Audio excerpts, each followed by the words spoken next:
Dans le sud-ouest de la France, à 3 km de la dune du Pilat, cet avion décolle pour la 10e fois aujourd'hui.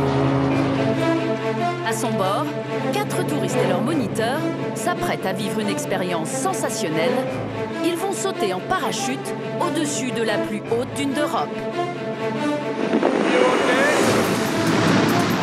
À 4000 mètres d'altitude, ce site grandiose offre un visage époustouflant.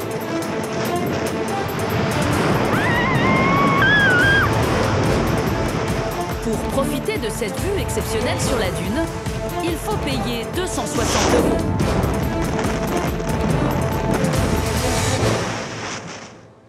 €. Et starter vertical, 4 voiles posées. Stéphanie est la gérante de la seule société qui propose des sauts en parachute au-dessus de la dune. Son affaire marche bien. L'an dernier, elle a facturé plus de 4000 baptêmes. Maman, elle remplit ça et papa signe aussi, d'accord ? Stéphanie réalise aujourd'hui plus de 900 000 € de chiffre d'affaires. En 5 ans, ses ventes ont été multipliées par 3. En max, on va faire 18 avions dans une journée. On est sur un week-end qui va être assez intense. 18 vols, avec 4 passagers dans chaque avion, c'est jusqu'à 20 000 € qui entrent dans les caisses de l'entreprise en une seule journée. Merci, salut. Tu veux la vidéo ? Ouais. Mais là où Stéphanie fait le plus de marge, c'est sur les options souvenirs qu'elle vend en plus du saut. Mais on va sauter, on va atterrir sur la plage. Voilà. Ah bon, t'es comme ça toi ? Écoute, on va sauter. Je vais aller dans l'avion, je vais prendre la décision là-haut. Le saut plage, avec le pack vidéo VIP, coûtera 500 € à Damien. À ce prix-là, il attend un traitement royal. Le saut VIP, parce qu'il atterrit sur la plage. Je vais boire le champagne pendant la chute, tout. Ah ouais ? Alors par contre, je la connaissais pas, cette option. Non, t'as des gourdes, un truc comme ça, où tu vas Mais ouais, non, mais on vend du rêve. Allez, on a 2 minutes. Stéphanie réalise près de 60% de son chiffre d'affaires pendant les 4 mois les plus chauds. Tu vas voir la dune du Pilat, c'est pas tout à fait le même visuel vu d'en haut. Pour faire sauter plus de clients à chaque vol, l'an dernier, Stéphanie a investi dans un appareil plus grand. C'est la classe business, dans lequel elle entasse 4 clients et leurs moniteurs en plus du pilote. Coût d'achat de l'appareil, 850 000 €. Entre le personnel, le carburant, l'assurance et les révisions techniques, chaque année, c'est près de 500 000 € qui s'envolent. Heureusement, pour rentrer dans ses frais, elle peut compter sur des passagers qui prennent l'option VIP comme Damien. Waouh! Ouais, on est bien.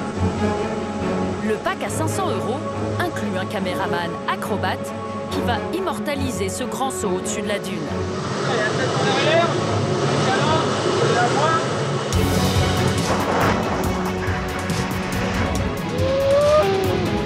À ce prix-là, Damien a droit à la visite guidée, vue du ciel. On regarde là, c'est pas beau. Là, t'as le Cap Ferret, la dune du Pilat qui est là-bas. C'est la dune du Pilat, ça, là-bas. D'ici, ouais, c'est surprenant, hein, mais c'est la dune du Pilat. La marque Dune du Pilat, cette société est loin d'être la seule à en profiter pour faire du business.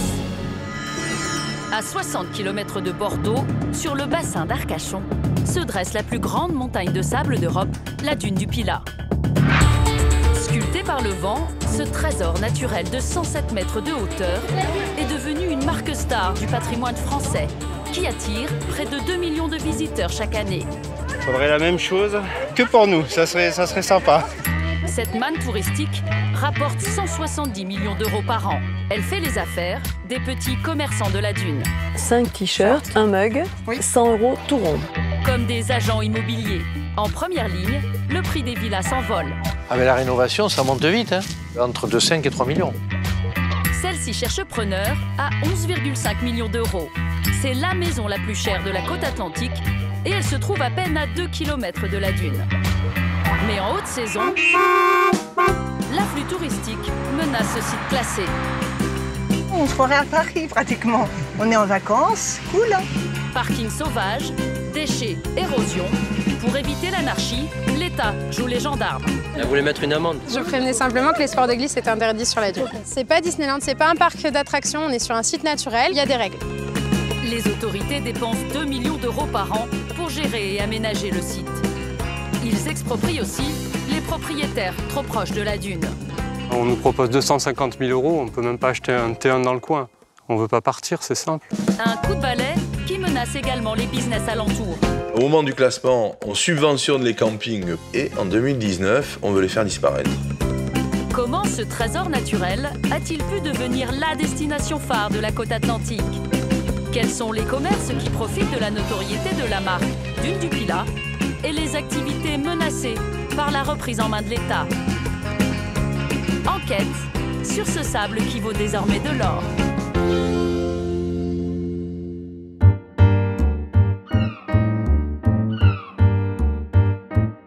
Les premiers à profiter de l'essor touristique autour de la dune, ce sont les campings. Au pied du site, ils sont 5 à se partager les faveurs des touristes. Devant le camping de la dune, rebaptisé les Flots Bleus en souvenir d'un film célèbre. Voilà, on n'attend pas Patrick.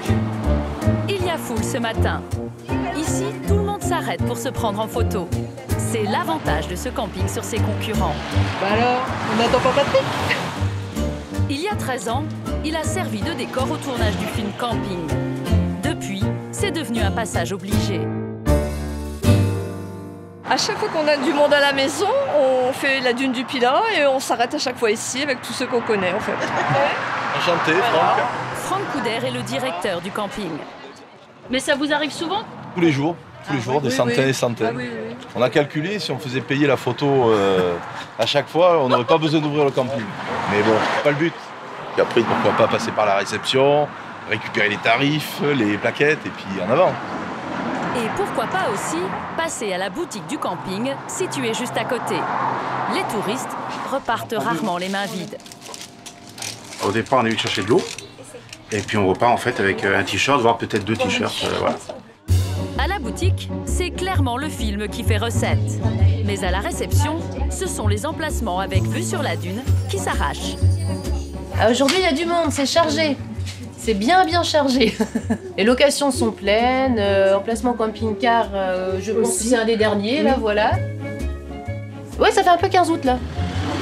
Comme 35% des visiteurs de la dune du Pilat, William et Karine ont choisi l'option camping. Bonjour. Bonjour. Alors, vous avez réservé? Oui. Okay. Sur un emplacement, camping-car, avec électricité. Pour 6 personnes, ça fait 132,12 € pour les 3 nuits. Soit 7 € par personne et par nuit. Un tarif imbattable pour dormir au pied de la dune. Merci beaucoup, madame. Profitez bien. Merci à vous. Et pour ce prix-là, ils ont en plus un sacré avantage. Une vue directe sur le site emblématique de la région. Après 5 heures de route depuis Cholet, près de Nantes, la famille découvre son emplacement. Simon, tu en veux? Oui. Elle est juste à côté, on la voit. On pouvait pas espérer être aussi près de la dune. C'est une très belle vue.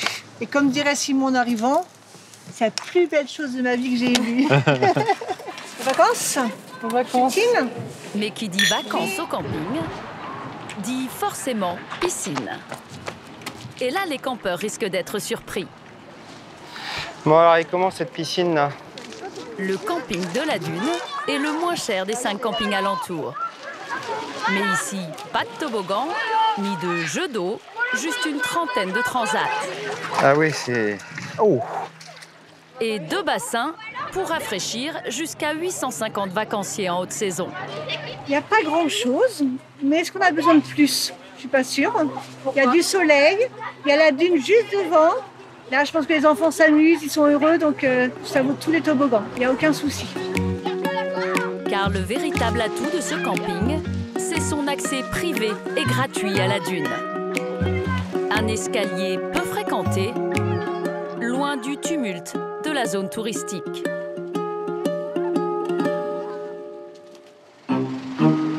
Mais Karine veut découvrir la dune telle que tout le monde la connaît. Allez, en voiture. Car les 2 millions de touristes qui viennent au Pilat chaque année passent tous par ici.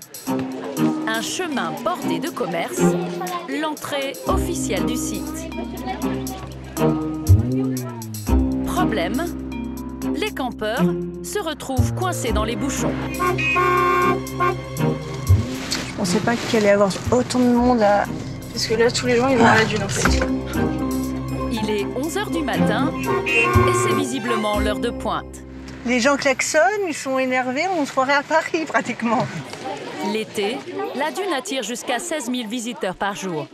Il y a un petit peu de monde ici. L'entrée du site est gratuite et pour faciliter l'ascension des touristes, un escalier est installé chaque printemps. Coût de l'opération 30 000 € par an, financé par les collectivités locales. Et donc là-bas, t'as vu, Juline, là-bas, c'est les escaliers, mais il y a tellement de monde que les gens, ils seront à la queue leu, ils n'avancent même pas. Donc nous, on va passer par là, d'accord? Ouais. Karine et sa fille préfèrent éviter la foule et grimper les 107 mètres de dénivelé par le sable. Allez, ouais, courage, chérie. Allez. Après plusieurs minutes d'effort, c'est la récompense. Bon, vous avez vu cette vue, là? C'est juste magnifique, hein? Ah, regardez. Cette vue imprenable sur le bassin d'Arcachon génère 4 millions de nuitées par an dans les campings et hôtels à proximité. Sur les 2 mois d'été, 600 000 visiteurs viennent ici admirer un panorama unique en Europe. On dit toujours qu'il faut aller dans les pays étrangers, mais déjà, je pense qu'en France, il y a beaucoup de choses à faire. Donc on a la chance d'avoir un beau pays. Il faudrait la même chose que pour nous, ça serait sympa. Mais c'est loin d'être gagné. Au premier trimestre 2019, la fréquentation du site a encore bondi de 60%.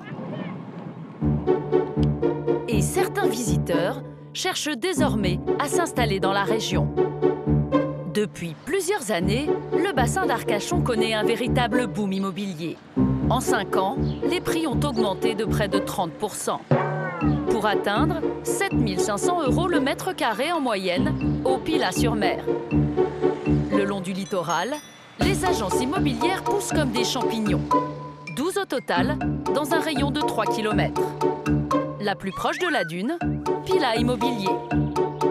Dirigé par Patrice Guigaud. C'est magnifique. Depuis 25 ans, il vend des maisons autour de la dune. Là, c'est une villa qui a été construite dans les années 50. Et c'est une villa qui est de plein pied et qui a une très très belle vue, une ouverture sur le banc d'Arguin et sur le bassin. Voilà.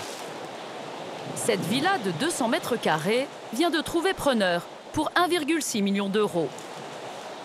Ce qu'on achète aussi, c'est pas spécialement une maison, c'est surtout l'emplacement.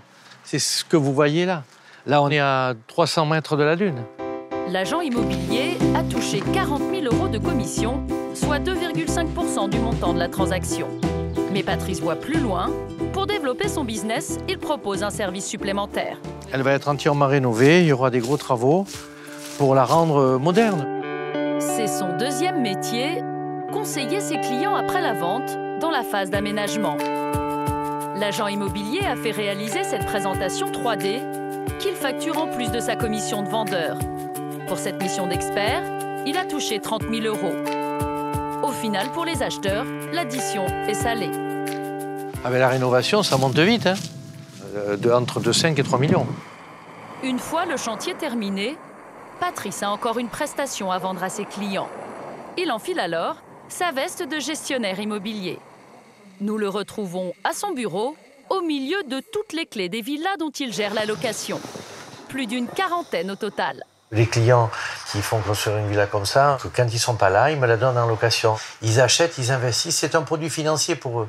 Ils veulent le rentabiliser au maximum. Et vous êtes là pour ça? Je suis là pour apporter tout le service du début à la fin. Vente, aménagement et location, un business circulaire lucratif pour Patrice. Il empoche plus de 100 000 € de bénéfices par an. Et contrairement à ses concurrents, lui ne craint pas le leader mondial de la location de vacances. Mieux, il en a fait un allié. En cette fin de journée, l'agent immobilier a rendez-vous avec 2 touristes suisses. Venez, venez, venez. Elles ont loué 7 maisons via le site Airbnb. La villa s'appelle Mon Joujou. Pourtant, le patron de Pila Immobilier qui leur fait la visite. Venez voir. Vous avez une chambre ici avec un lit de 160. Celle-là, elle communique avec la salle de bain des deux côtés. Patrice gère les réservations d'une vingtaine d'annonces Airbnb et reverse 3% du montant des locations au site américain. Regardez ce salle d'eau aussi, c'est joli, hein? Ah oui, très joli. L'évier aussi avec la robinetterie. Ah oui. Elle a un charme fou, cette maison. L'été, Patrice la loue 3 000 € la semaine. Lui prend 500 € de commission pour l'accueil, alors il est aux petits soins avec ses touristes. Venez voir. Je vais vous montrer davantage quand on est sur la plage. Il y a 5 km de plage quand même, c'est joli, hein? Et après, vous avez la dune du Pilat. Comme la majorité des agents immobiliers de la région, cet enfant du pays doit la bonne santé de son business à une famille. Son nom est indissociable de cette station balnéaire. C'est simple, il est partout. Jusqu'au nom des rues. Le Pilat, c'est les villas gomme. Ça, c'est une gomme des années 20. Ça aussi, c'est une villa gomme. Ça, c'est du gomme, c'est du 100% gomme. Elles ont l'architecture un peu basque. En 3 générations, la famille Gaume a fait sortir de terre plus de 4000 villas sur le bassin d'Arcachon et 6 hôtels autour de la dune, dont 7 établissements, 5 étoiles. Ça permettait de faire venir les amis des amis qui séjournaient ici et qui leur vendaient un terrain pour construire. Voilà, c'est comme ça que ça a démarré. Louis Gaume débarque à Arcachon en 1911. Artisan zingueur originaire d'Auvergne, il s'associe à Daniel Meller, grand propriétaire foncier de la région. À l'époque, le Pilat est un pays de forêt où l'on vit de la résine. Le pari des deux hommes transformait cette zone en un lieu de villégiature pour gens fortunés, sur le modèle de Biarritz. Face à l'océan, ils imaginent une station balnéaire à l'orthographe exotique. Pilat-sur-Mer est née. Au fil des générations, les Gaumes deviennent les seigneurs du Pilat. Aujourd'hui, ils possèdent encore de nombreux terrains qu'ils revendent au prix fort. Voilà, donc là, c'est notre nouvelle maison. On va voir ici une piscine. Henri Jacques a obtenu le Graal, un permis de construire et à côté du siège de l'entreprise Gaume. Donc là, on commence juste les travaux intérieurs. Une propriété sans vue mer, mais pourtant loin d'être donnée. Oh, il y a 10 ans, ça aurait coûté 600 800 000 € à peu près pour l'ensemble. Et aujourd'hui? Eh ben, 2,5 fois plus. Soit près de 2 millions d'euros. Mais au Pilat-sur-Mer, pas de quoi faire fuir les acheteurs. Un terrain comme ici, il y avait bien 5-6 personnes qui étaient sur une liste d'attente pour pouvoir en profiter, voilà, l'acquérir. Et c'est finalement ce Parisien, installé sur le bassin depuis 10 ans, qui a su convaincre la famille Gaume. Ouais, c'est pas la Corse, mais c'est vrai que c'est long. Il faut qu'il y ait une forme de confiance qui s'établisse entre les vendeurs, qui sélectionnent pratiquement les acquéreurs. Ils choisissent leurs voisins. Ils choisissent leurs voisins, tout simplement. Nos demandes d'interview aux héritiers de Louis Gaume sont restées sans réponse. Mais nous avons réussi à identifier 11 personnes et sociétés de la galaxie Gaume qui possèdent encore des terrains dans la région. Pour connaître l'étendue de leur patrimoine autour de la dune, nous avons sollicité une société spécialisée. Carole Lucas a exploré pour nous les archives des services fonciers. Elle est remontée au début de la saga Gaume, dans les années 50. Ce qu'on a analysé, donc, ce sont tous les documents qui ont été commandés sur les membres de la famille Gaume, ainsi que sur des sociétés. Alors, les points verts donc, que l'on voit représentent 600 parcelles sur la zone Arcachon, la Thèse de Bûche, donc le Pilat qui en fait partie.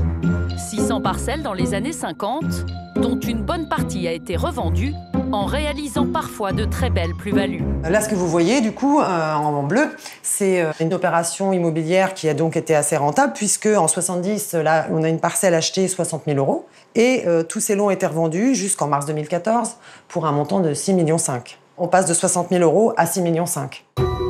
Soit 100 fois le prix d'achat initial. Et les héritiers Gaume ont encore de quoi voir venir.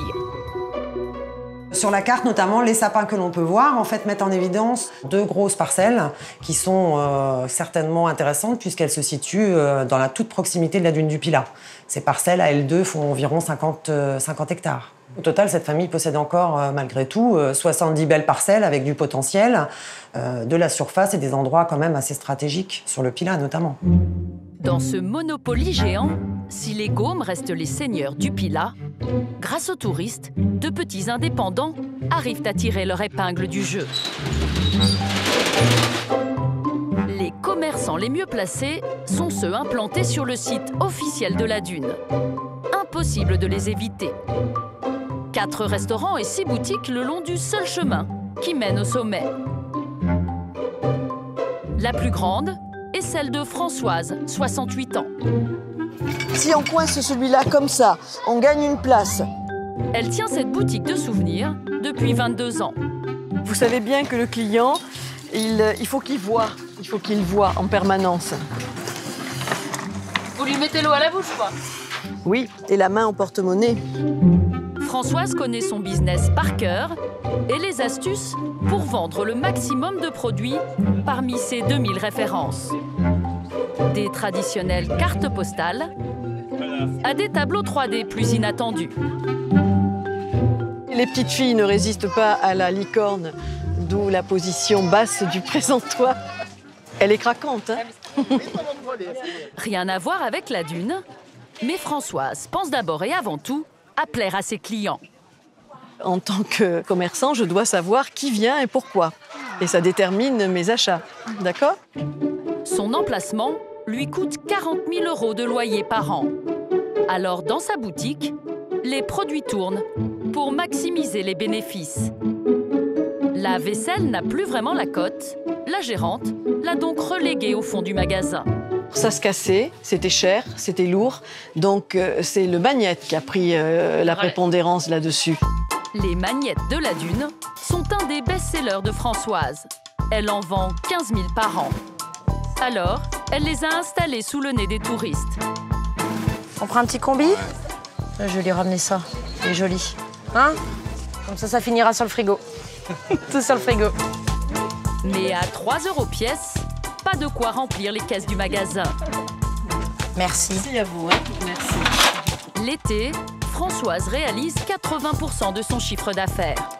Alors, pour ne pas manquer une vente... 9,50. Merci beaucoup. Elle a recruté 5 salariés et elle mise sur son produit star, les t-shirts. Tous nos t-shirts sont fabriqués en France, tous nos t-shirts, dans des cotons biologiques. Et là, c'est la dune qui fait vendre. Peut-être avec le coup de pouce d'un célèbre auteur de BD belge. Certains, comme On a marché sur la dune ou Objectif dune, je vous laisse deviner. C'est pas du plagiat, mais... Vous payez des droits d'auteur à Hergé? Même pas, mais parce que là, je vois pas. C'est vous qui dites que c'est Hergé. Moi, je me rappelle pas qu'il y ait une dune du Pilat chez Hergé, et encore moins un van. Françoise n'oublie personne. Elle rhabille toute la famille. Madame, monsieur, enfant, adolescent et toute la gamme bébé également. Le textile représente 60% du chiffre d'affaires de sa boutique. 5 t-shirts, un mug. C'est ça. On est bien, hein? Oui. 100 € tout rond. Alors. C'était le budget initial? On ne fixe pas de budget, nous, en fait. Pourquoi? Parce que c'est les vacances, donc pas de budget, c'est à la guise de qui veut quoi. Faut faire marcher les commerces. De quoi ravir Françoise. Elle a vendu 6 000 t-shirts l'an dernier. Là, c'est parfait. C'est un de ses produits les plus rentables. Ces t-shirts, Françoise les achète 8 € pièce. Elle les revend 16,90 € le modèle enfant et 19,90 € le modèle adulte. Il lui rapporte plus de 110 000 € de chiffre d'affaires par an pour un bénéfice net de 40 000 €. Merci beaucoup. Merci à vous. Cette saison, pour attirer encore plus de clients, Françoise a fait un drôle de pari pour un magasin de bord de mer, des sweats à capuche qu'elle vend 35 € pièce. Il fait très chaud en ce moment, depuis quelques jours, et nous vendons du sweat tous les jours. Donc on sait que ça n'est pas un besoin, c'est une mode. Et la mode, vous l'achetez. Et pour s'assurer que les clients l'achètent chez elle, la gérante a négocié une exclusivité auprès de son fournisseur. Il ne me les vend qu'à moi. Parce que sinon, c'est la guerre des prix. Et c'est à celui qui descendra pour vendre le mieux. Et c'est idiot, quoi. On peut pas travailler. Non, du tout. Jamais. Cette politique-là ne l'est pas. Jamais. Françoise réalise 300 000 € de chiffre d'affaires par an. Mais elle n'est pas la seule au pied de la dune du Pilat. Le long de l'allée centrale, 10 commerces se partagent le portefeuille des 2 millions de visiteurs annuels qui dépensent en moyenne 47 € lors de leur visite. Dans une boutique voisine, cette grand-mère a voulu faire plaisir à son petit-fils. Fais un bisou, Mimi. Fais bisou. Fais un bisou. Merci, mamie. Elle lui a offert un kit de plage complet. Mamie. Allez, on y va à la dune. Allez, très bien. On est parti. Merci beaucoup. Merci. Au revoir. Les commerçants le savent bien. En vacances, les touristes dépensent plus facilement. Allez, Loulou, monte. Pour Gabrielle, 2 ans, mamie a cassé sa tirelire. Alors, il y a le seau, une pelle à râteau, un petit arrosoir. Et ça vous a coûté combien 15 €. Vous trouvez ça comment? Très cher. Mais alors pourquoi vous l'avez pris? Parce que c'est mon petit. Avec un seau comme ça, une pelle comme ça, on peut faire que Versailles. Direction le sommet de la dune pour les grands travaux. Waouh! C'est bon, mon loulou. L'été, la dune du Pilat a des airs de bac à sable géant. Tiens, mon loulou, tiens, ratisse. Ratisse la dune. Aux 4 coins de la dune, c'est même la foire au selfie. Les touristes n'ont qu'une idée en tête, se photographier devant le monstre de sable. J'ai réussi à faire une photo sans personne, c'est un miracle. Pour éviter que le raz-de-marée touristique n'abîme ce joyau de la nature, le site a été classé en 1994. Et chaque année, les pouvoirs publics déboursent plus de 2 millions d'euros pour sa préservation et sa gestion. Travaux d'aménagement, propreté, sécurité et accueil des visiteurs. On va se mettre par là. Ça peut être pas mal. Claire est salariée du syndicat mixte de la dune du Pilat, l'organisme qui gère le site. Elle organise des visites guidées gratuites pour sensibiliser les touristes à la préservation de ce patrimoine naturel. Il y a des vols d'oiseaux au-dessus du banc de sable, du banc d'Arguin. Si vous regardez avec les jumelles, vous devez les voir voler au-dessus des zones vertes. C'est pas Disneyland, c'est pas un parc d'attractions, on est sur un site naturel qui est très très beau, certes, mais où il y a des règles. Il faut aussi respecter ces règles-là pour pouvoir revenir avec ses petits-enfants et ses arrière-petits-enfants. Et les règles, Claire doit régulièrement les rappeler aux touristes de passage. Elle voulait mettre une amende. C'est pas vrai. Non, je voulais pas mettre d'amende, je prévenais simplement que les sports de glisse étaient interdits sur la dune. Il y a des gardes qui sont sur le site régulièrement, justement pour contrôler ce que les règles soient respectées. Du coup, est-ce que tu veux voir le phare du Cap Ferré après? Claire gagne 2 000 € bruts par mois. Pour surveiller le site, le syndicat mixte emploie aussi 2 gardes du littoral, Michael et Geoffrey. Il y a les visiteurs de la journée et les hommes de la nuit. Ils sont eux aussi salariés permanents.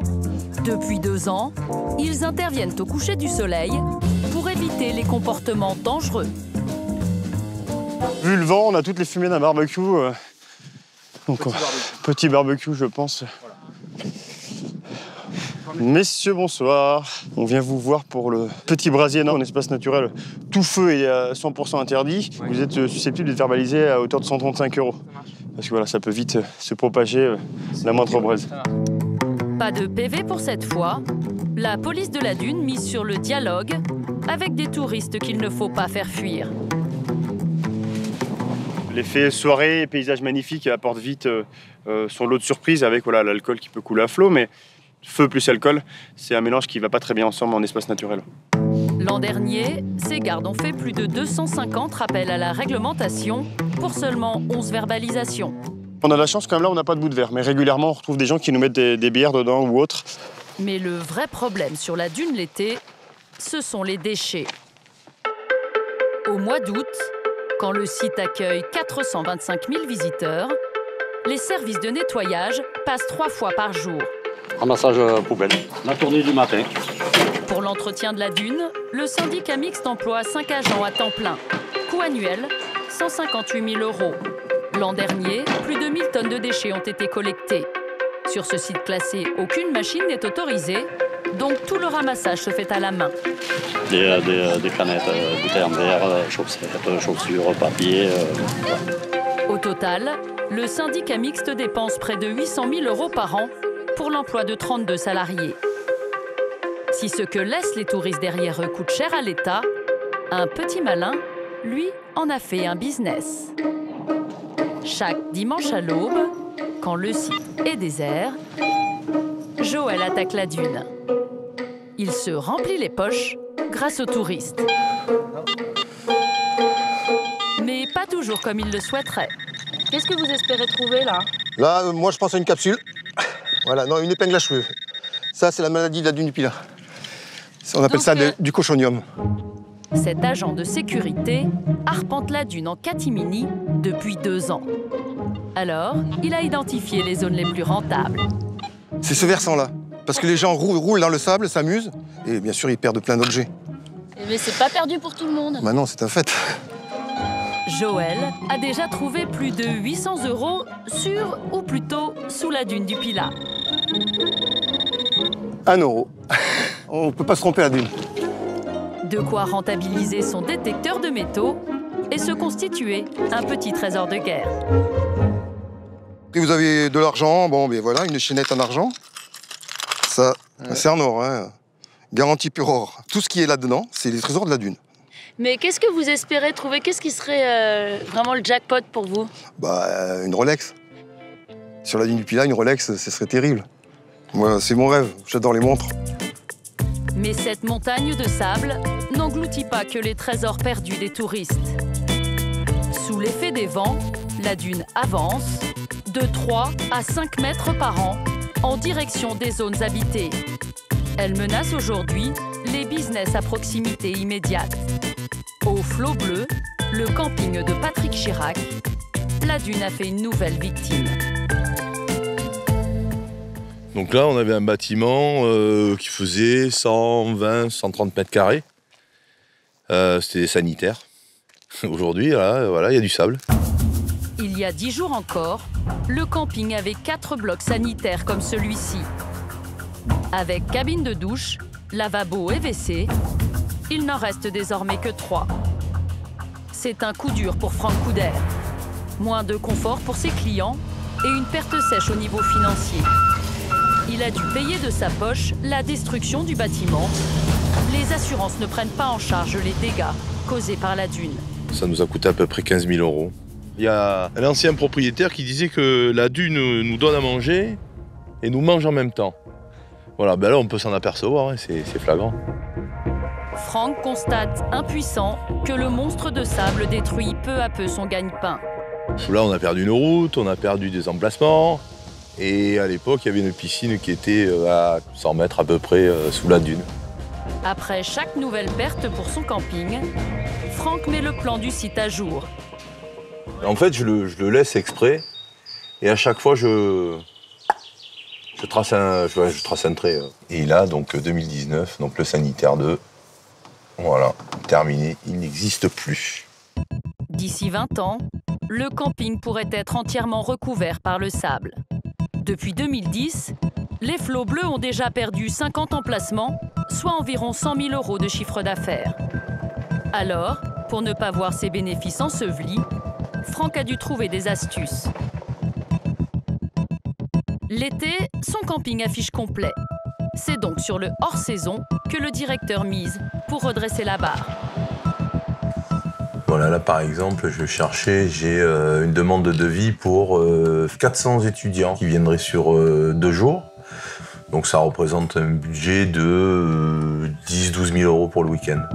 Sa nouvelle arme pour booster son activité, la privatisation totale ou partielle du camping. Ouais, c'est un chiffre d'affaires assuré, puis c'est un chiffre d'affaires complémentaire. Donc j'ai des clubs sportifs. Là par exemple, j'ai une demande pour 80 personnes. Des jeunes rugbymen de 7 à 14 ans. Ils ont un tournoi sur Bordeaux. Grâce à ces groupes, Franck génère 15% de recettes supplémentaires. Une petite revanche sur la dune. Il espère atteindre les 800 000 € de chiffre d'affaires cette saison. Au printemps dernier, c'est une clientèle assez inattendue qui a fait les affaires du camping. Des Cairns terriers et leurs maîtres sont venus de toute la France et même de l'étranger pour une rencontre entre fans de chiens au pied de la dune. Il y a des cairns partout, il y a des petits chiens partout. Mais nous, on c'est pouvait sympa, de rien. c'est agréable. Oh, c'est génial. C'est absolument, c'est exceptionnel. Une belle rencontre. Le groupe a réservé la moitié des mobil-homes de Franck. Mais en soixantaine en tout, je pense, à peu près. Entre 50 et 60. Pour eux, c'est bingo. Hein. D'autant que le camping facture un supplément de 2 € par chien et par nuit. Au total, pour ce week-end, ses clients rapportent près de 8 000 € à Franck, rien qu'en hébergement. Et c'est sans compter la privatisation du restaurant du camping, dirigé par Julia Wittmann, 31 ans.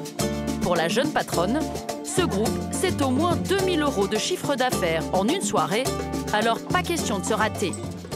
Ce soir, on va rajouter même 1 ou 2 tables là dans la salle parce qu'ils ne sont plus 60 mais 70. Donc il faut qu'on soit à la hauteur de la prestation vendue. Julia paye 10 000 € par mois de loyer au patron du camping. Alors en cuisine, pour verrouiller sa marge, elle s'assure que ses salariés n'en mettent pas trop dans les assiettes. Tu fais combien de grammes par portion? À peu près 200 grammes. On essaye de faire une bonne portion pour que le client soit satisfait et en même temps qu'on puisse s'y retrouver au niveau marge. Julia facture le repas 30 € par personne. À ce tarif-là, ses clients auront droit à un repas complet. Entrée, plat, dessert, café et même un verre de vin. Au départ, ils ont le droit à un verre dans leur menu, un verre qui est inclus. Et s'ils veulent d'autres verres, d'autres pichets, c'est rajouté et ils nous règlent. C'est avec ces ventes additionnelles de vin que la patronne espère faire son beurre. Le cubi de 5 litres pour notre domaine est à 9 €. Et nous, on vend le pichet d'1 litre à 11 €. Julia revend donc le vin 5 fois plus cher qu'elle ne l'achète. Grâce à ses soirées privées, la jeune femme espère gonfler sa marge. Allez-y, je vous en prie. Ce soir, c'est en meute que ses clients arrivent. L'an dernier, son restaurant n'a pas réalisé de bénéfices. Julia a dû réduire ses effectifs. Messieurs, dames, les confits de canard. Alors la patronne met la main à la pâte. Alors, qui a pris du confit? On essaye de nourrir nos clients comme s'ils allaient en ville, au restaurant en ville, et de ne pas proposer que du snack, que de la pizza. Non, au contraire, on essaye de valoriser le restaurant du camping et de se démarquer grâce à notre cuisine faite maison. Et le pari de Julia semble fonctionner auprès de ses clients. On en a fait d'autres de camping et où c'est pizza frites et voilà quoi. Donc là, non, c'est bon, c'est équilibré. Non, c'est sympa, vraiment. Pour ce repas fait maison facturé 30 € par tête, Julia, elle, n'a dépensé que 8 €. Et en cuisine, aucun reste. C'est l'avantage des réservations de groupe. Permettre un calcul au plus près pour éviter les pertes. Vous réglez pour combien de repas? 2. Très bien, ça fait 60 € s'il vous plaît. Ce soir, il y a encore plus de monde que les clients. J'en ai eu hier. Donc on est super contents.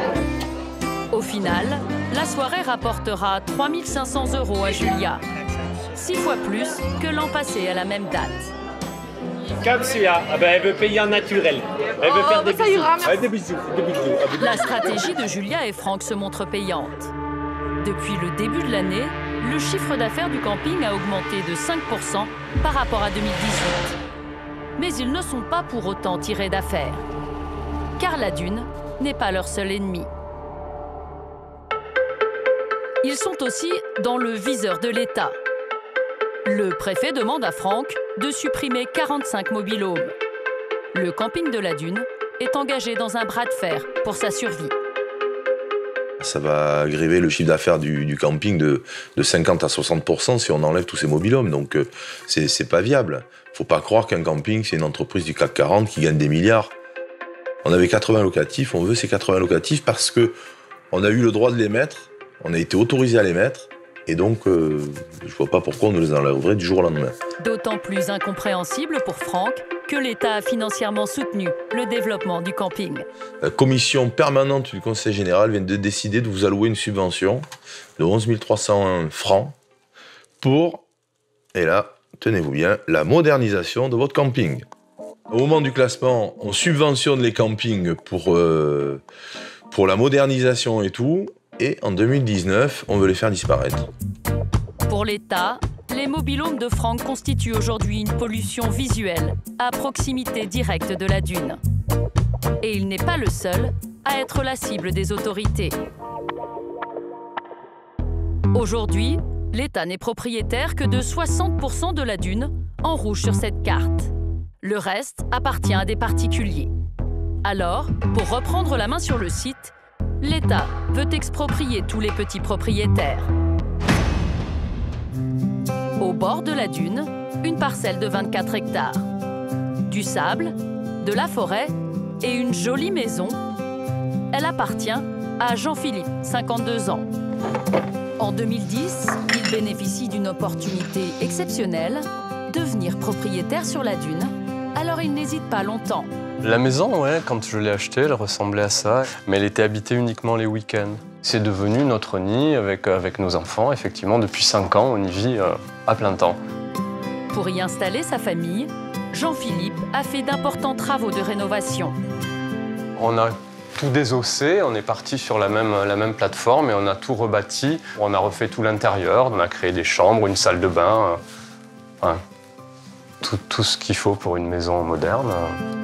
Au total, entre l'achat du terrain et les travaux, il aurait investi plus de 500 000 € pour s'installer au pied de la dune. Problème, 4 ans seulement après son acquisition, il reçoit un courrier.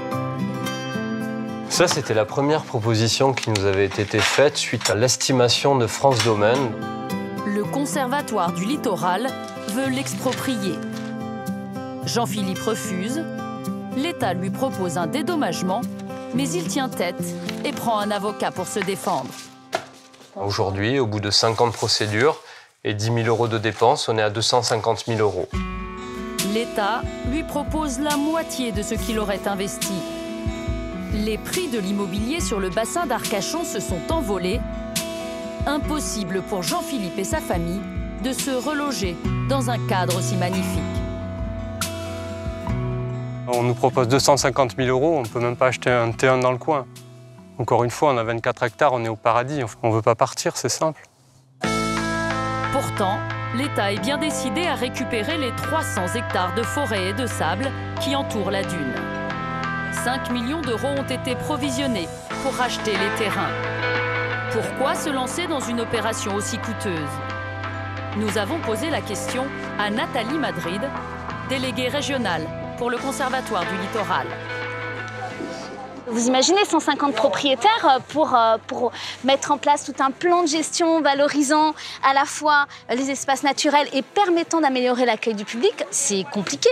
Un seul propriétaire qui gère l'ensemble, c'est beaucoup plus efficace. Nathalie Madrid a la délicate mission de trouver un compromis avec les futurs expropriés comme Jean-Philippe. Sa propriété est celle-là, et donc elle est composée à la fois d'espaces de dunes blanches et puis d'espaces forestiers. En 1998, l'État crée une zone de préemption qui n'inclut pas la propriété de Jean-Philippe. Mais en 2016, la zone est agrandie, il doit partir. Et pas question pour l'État de payer au prix fort une propriété située en zone non constructible. En fait, on fait des propositions qui sont à la hauteur de la valeur des espaces naturels. Ces maisons étaient des cabanes qui ont été transformées. Mais à la base, ce sont des cabanes forestières. On dépense de l'argent public. C'est aussi notre rôle de veiller à ce qu'il soit bien dépensé et en bonne et due forme. Voilà. Si les autorités veulent reprendre la main sur la dune, c'est aussi parce qu'elles ont un autre objectif en tête. Décrocher un label de prestige, le nom de Grand Site de France. Qu'apporte ce label pour le site récompensé et quelles sont les retombées économiques? Pour le savoir, nous nous rendons à 700 km de la dune du Pilat, en Bourgogne. Là où se dresse la roche de Solutré. Une colline rendue célèbre par le président François Mitterrand qui en faisait l'ascension chaque année. Solutré a obtenu le label Grand Site de France en 2013. C'est le département de Saône-et-Loire qui gère le lieu. Elisabeth Roblot en est la vice-présidente chargée du tourisme. On a déjà des promeneurs au-dessus de la roche. Elle a suivi de près l'obtention de ce précieux sésame. Quand j'arrive au sommet de cette roche de Solutré, moi je me dis qu'on a réussi, on a su préserver notre site et pour autant on le rend attractif. Et ça c'est juste une très très belle récompense. Depuis que la roche de Solutré est classée Grand Site de France, le nombre de touristes a augmenté de 10%. On est presque au sommet. Jusqu'à atteindre les 220 000 visiteurs par an. C'est juste splendide, c'est préservé, voilà, on voit aucun déchet au sol et ça c'est juste magnifique. Plus de touristes, c'est plus de retombées économiques. Mais ce label attribué par le ministère de l'écologie permet aussi d'obtenir plus de subventions publiques pour aménager le site. Comme la rénovation de ce café-boutique qui a coûté 60 000 €, financé en grande partie par le département et la région. Alors, et voilà madame. Ici, contrairement à la dune du Pilat, l'argent entre directement dans les caisses du site et pas dans les poches de petits commerçants. Et 6,60 madame, qui font 10. En vous remerciant. Hop. Maison du Grand Site de France, bonjour. Pour Erwan, agent touristique d'accueil, ce label est aussi un bel argument de vente. Le pouilly fissé qu'on va avoir là, spécial Grand Site de France. Si on avait une boutique d'air d'autoroute, les gens seraient déçus. On a cette labellisation et donc il faut qu'on garde cet esprit Grand Site de France. Chaque année, la boutique du site génère 200 000 € de chiffre d'affaires. C'est à peu près 35% du fonctionnement. Donc on a 200 000 € de recettes, je dirais, privées. Le reste étant une aide des institutions publiques. Les subventions publiques, c'est sur ce point que le label a le plus d'impact. Depuis l'appellation Grand Site de France, le département a multiplié par 9 ses aides à la roche de Solutré, contribuant par exemple à la restauration de plusieurs kilomètres de murs de pierre sèche. Bonjour Stéphane, comment allez-vous aujourd'hui? Ça va? Vous pensez en avoir encore pour combien de temps sur cette partie-là? Ah faudrait un petit bois ou deux encore. Le label permet à la fois de financer la sauvegarde du site et en même temps des aménagements pour attirer plus de touristes. Deux missions a priori incompatibles. C'est une démarche qui est assez, quelque part, ambiguë et contradictoire. L'intérêt principal, c'est de préserver le site, de préserver l'environnement pour attirer des touristes. Donc vous voyez, c'est un petit peu contradictoire et c'est assez difficile, je dirais, à gérer. Au final, depuis l'obtention du label, les aides publiques à la roche de Solutré ont augmenté d'un tiers environ pour atteindre les 650 000 €. À la dune du Pilat, en attendant la précieuse appellation et ses retombées, le syndicat mixte a trouvé une solution encore plus profitable pour financer son développement, le parking officiel de la dune. Nous retrouvons Karine et sa famille venus camper au pied de la dune. On descend plus vite qu'on monte. Même si on est un peu essoufflé, non? Carrément. Lassés par la foule, ils décident de retourner profiter de leur emplacement. Mais une mauvaise surprise les attend. Allez, on est parti. Avant de pouvoir quitter les lieux, il faut payer le parking et ils ne sont pas tout seuls. Alors, en plein cagnard, il n'y a qu'un truc qui marche. Et là, il y a du monde, là. Ça, c'est tout ce que j'apprécie bien, moi. C'est la petite cerise sur le gâteau à la fin. Le petit truc où tu viens en esprit nature, tu viens te balader en forêt, voir la dune, voir la mer. Et tu vas poireauter 3/4 d'heure pour payer la sortie du parking. Les tarifs sont affichés à l'entrée de 4 € pour une visite de moins de 2 heures à 10 € pour la journée. C'était 4 € pour avoir laissé la voiture sur un endroit naturel. Ça, c'est quand même le comble du capitalisme. Certains touristes semblent aussi surpris que William. 1 heure, 4 €. Ça fait un peu mal. C'est cher, hein? Le parking, c'est la vache à lait du syndicat mixte. Il permet au site de s'autofinancer. C'est simple, le parking génère 82% des recettes annuelles. Les loyers des commerces, 10% du budget. L'État ne finance que les 8% restants. Depuis 2008, le parking de la Dune a déjà rapporté plus de 10 millions d'euros, quand son acquisition n'a coûté que 2 millions.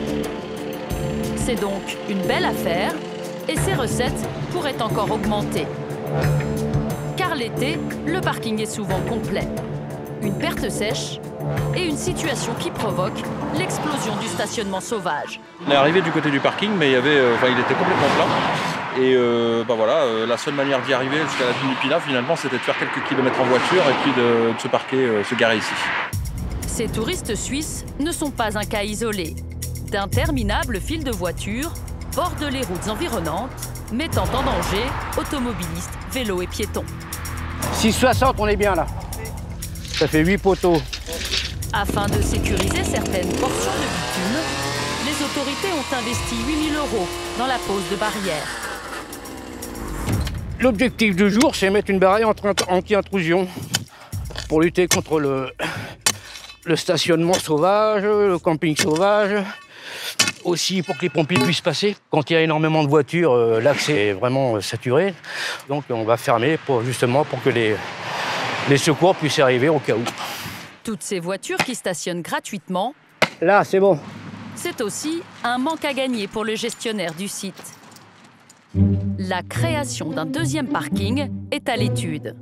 Une des pistes envisagées, empiéter sur la forêt pour passer de 950 à 1600 places, soit 70% d'augmentation de la capacité d'accueil et des revenus qui vont avec. Fantastique. Il y a de l'air, ça sent pas la pollution. Mais les associations écologistes ne l'entendent pas de cette oreille. Jacques Storelli est avocat et président de 27 associations de défense de l'environnement. Il a fait bloquer le projet du syndicat mixte. Sur le seul endroit où on peut poser un parking, pour permettre aux visiteurs de venir et encore plus de visiteurs, c'est ici. Donc sacrifier une forêt de 25 hectares. Puisque c'est ça le projet, les associations s'y refusent. Peu importe le manque à gagner pour le syndicat mixte, Jacques veut protéger la dune. Depuis 50 ans, il la voit disparaître peu à peu. Il y a 50 ans, la dune était dans cet axe-là. Elle a fait un bond en arrière considérable. La dune a reculé de 200 mètres en 5 décennies. Pour Jacques et les associations qu'il défend, le tourisme de masse amplifie ce phénomène et menace donc la survie du site. C'est très difficile à quantifier. On sait que ça a un impact puisqu'il suffit de venir un jour d'affluence avec du vent, on voit le sable qui s'envole. Alors il s'envole sans touristes, mais il s'envole encore plus avec touristes. Donc ça accentue un peu. Ça accentue. Et c'est la question de savoir s'il ne faut pas limiter les visites à une seule partie de la dune. Ça limiterait le phénomène d'accélération du déplacement de la dune. En clair, les écologistes voudraient limiter le nombre de visiteurs sur la dune et l'étendue des activités touristiques. Ce qui pourrait avoir des répercussions sur une activité particulièrement en vogue sur la dune, le parapente. On recense jusqu'à 25 000 vols par an, dont 70% en haute saison. Hop, le couvre-chef, t'as une petite molette derrière la tête. Charlie Piccolo est un ancien champion de parapente. Il y a 10 ans, il a créé sa société pour proposer aux touristes des vols en tandem au-dessus de la dune. Les fesses au fond du siège. Oui. Et puis moi, je m'occupe de tout. Là, on est vraiment sur un spot atypique.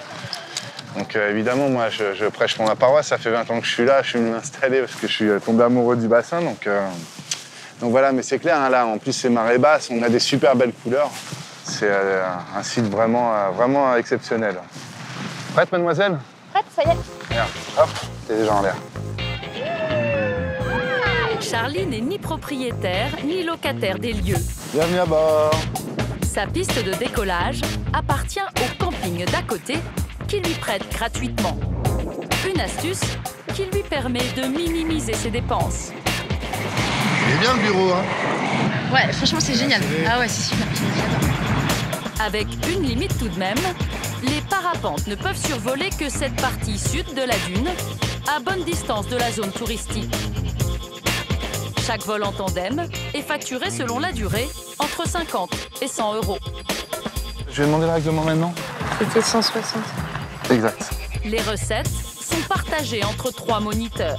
Sur une belle journée comme aujourd'hui, ils font entre 25 et 30 vols. Là, la louche, pour 3, on est autour des 1500, 1800 €. Donc c'est une très bonne journée pour vous? Ouais, c'est une super journée, ouais. Mais ces journées bien remplies ne sont pas la norme. La météo est capricieuse sur la dune. Au mieux, Charlie vole 160 jours par an. Activité non garantie parce que voilà, complètement tributaire de la météo, mais bon, ça fait partie des règles et on arrive à honorer sur une bonne saison un vol sur 2, une mauvaise saison un vol sur 4, voire un vol sur 5. Donc forcément, quand ça vole, on est content. Malgré les aléas météo, le business reste rentable. 2 autres sociétés de parapente ont ouvert ces dernières années. Ah ouais, là on voit hein, le nombre de parapentes sortis déjà, c'est nettement plus important. Et là, plus ça va baisser le vent et plus il va y avoir du monde. Ici, on a compté jusqu'à 150, 180 voiles. La dune est l'un des spots de parapente les plus prisés d'Europe. Les autorités envisagent une réglementation plus stricte du survol de ce site classé, mais Charlie reste optimiste. Les parapentes font vraiment partie du paysage. Ça fait longtemps hein, qu'il y a des parapentes sur la dune. Et on espère que ça durera encore longtemps. Merde.